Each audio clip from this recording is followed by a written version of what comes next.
So this is a 2015 STI, has about 55,000 miles and change on it.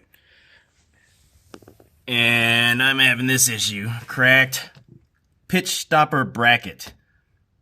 Or the new one came in and no one will install it. This is the new one, part number twice as thick.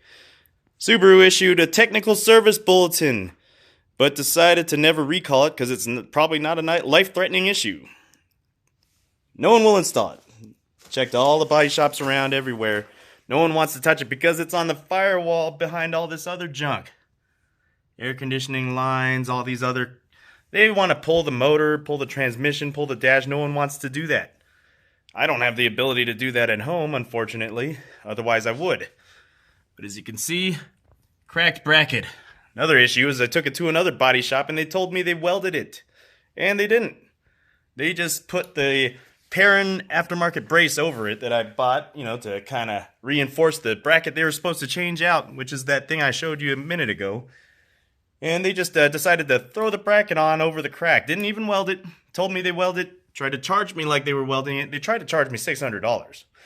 Had to talk them down to $150 for just welding the crack and not replacing the bracket like they told me they were going to do.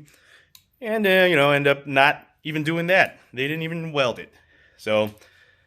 2015 STI, junk.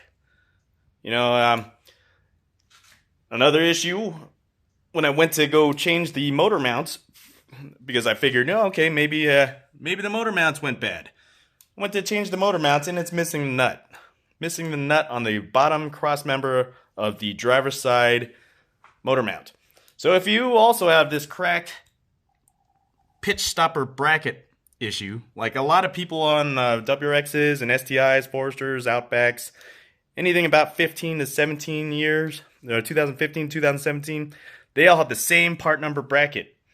For some reason, the Subaru STI was never included on the technical service bulletin as the WRX, or any other vehicle for that matter. They all use the same bracket.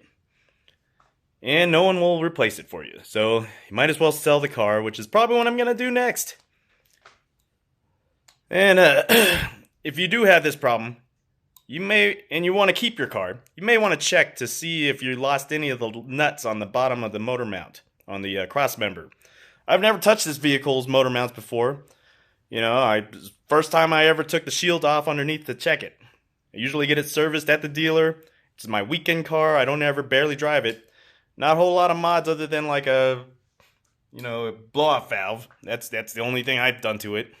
And, this is crap. No warranty, just outside of warranty, of course. And, that's why you don't buy Subaru, I guess. Well, I hope you guys have a better day.